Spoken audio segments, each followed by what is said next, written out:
Yo, what is up, guys? Welcome back to the Fantasy Basketball Flock. Canyon here.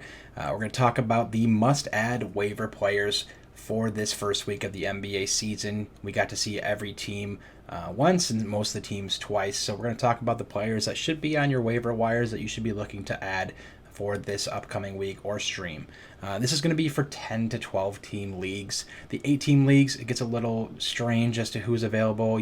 For that kind of stuff, definitely comment down below questions you have for that, or dynasty leagues, other stuff like that. But this is going to be for 10 to 12 team leagues moving forward, and also 4 points or categories leagues as well. But getting right into it, first up, we've got Lonnie Walker IV for the Los Angeles Lakers. Unpredictable lineups moving forward for this team, but Walker's looked really solid in that starting role. Looks like it's his to lose. 29 minutes and 37 minutes in the first 2 games. 5 points, 3 boards, and 5 assists in that first game with 2 defensive stats. Just poor shooting, but it's a good baseline moving forward. And then obviously that second game, he had 26, 3 rebounds, and 3 assists with 2 defensive stats. So much better game, more what you can kind of look forward to. Obviously not probably 26 points a night every night, but I think kind of splitting that difference is what he can give you on a nightly basis.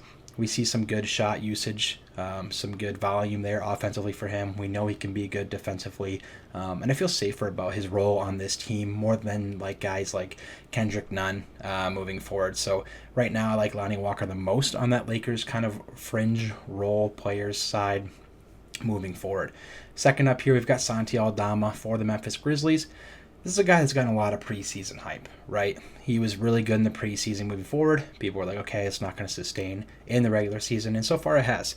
First game, 18-11 with 2 defensive stats in that overtime game against the Knicks.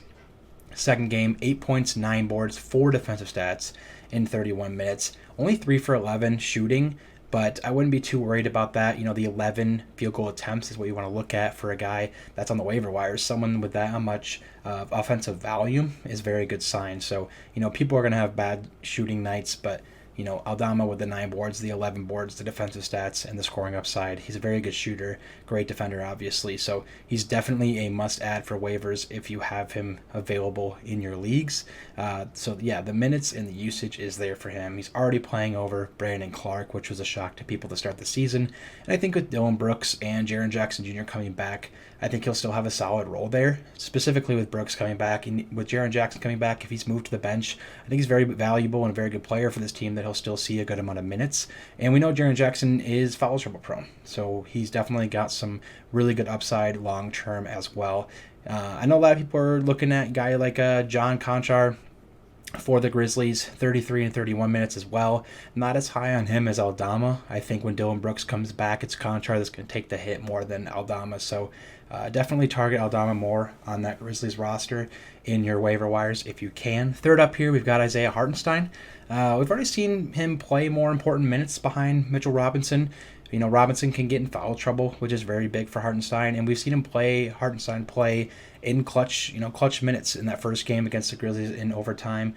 In that blowout against the Pistons, he had 16 points, 8 boards, 4 assists in that overtime game, and 6 points, 11 boards, and 3 defensive stats in the Pistons game already. So, he's going to be able to fill the stat sheet one way or another, and I think this Knicks team really likes him. He's a great signing for them, so I think he's got a lot of upside, and he's worth a stream if you can grab him as well, specifically if you're a Mitchell Robinson owner. Fourth up here, we've got Caris LeVert for the Cavs.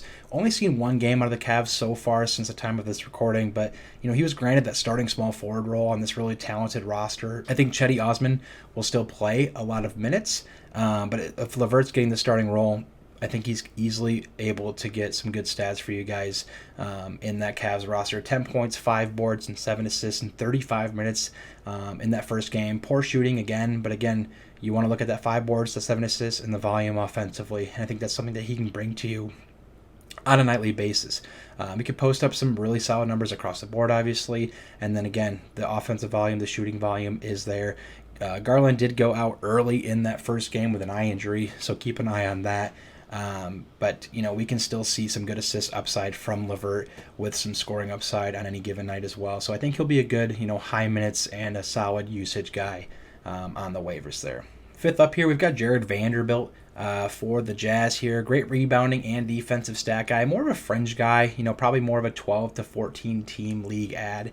But he's on that crowded roster in Utah, but he's been very efficient in these smaller minutes. 4 points, 14 boards, 4 steals in 25 minutes in the first game, and 7 points, 12 boards, and 1 steal in 18 minutes in the second game.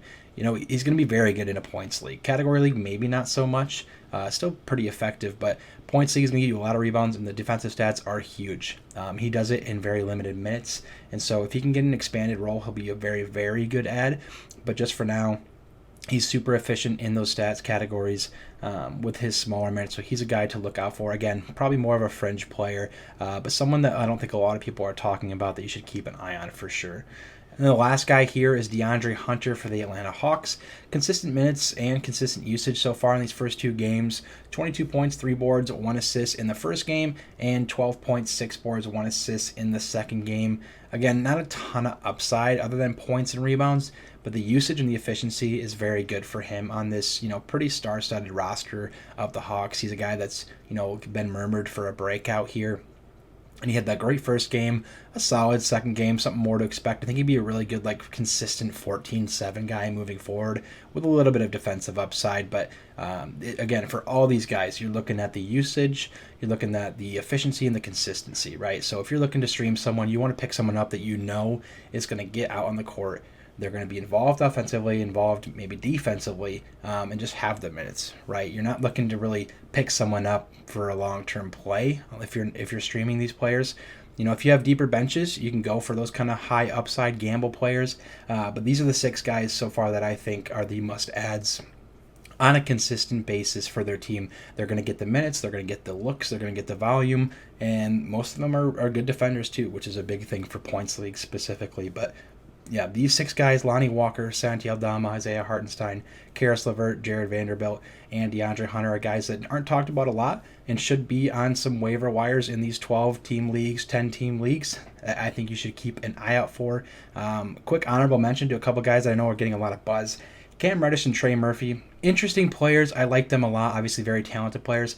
Cam Reddish, great first game, not as great second game. I'm a little worried about his consistency for the Knicks off the bench. He can be a streaky player, but definitely keep an eye out for him. I don't hate him as a waiver wire ad. And then Trey Murphy as well. Great, fantastic shooter. Again, great first game, not as great second game on another super, super stacked roster coming off the bench. A roster in the Pelicans that I think gives a lot of minutes to their starters. They also have a good amount of depth other than just Murphy as well. So definitely keep an eye out for them. But if you're in a fab league, I wouldn't pay too much off the buzz for those 2 guys. But if you're not in a fab league and you're just going straight off waivers, definitely worth a stream for those guys in the right matchups. But these are my 6 favorite must-add waiver wires for the first week. But if you guys have questions about different players, if you're an 8-team league, if you're in a dynasty league, different stuff like that, make sure to drop a comment on this video, with your questions, your specific questions. Check out our live streams. We'll be covering, the big slate games, primetime games, and doing a live Q&As. Will and I will once a week, twice a week. So keep an eye out for that. Make sure you're subscribed to watch those videos and give us some questions there. But these are my favorite 6 guys for 10-team leagues, 12-team leagues in points or categories for the must-add waivers for the week. Best of luck in your guys' matchups, and we'll see you guys in the next one.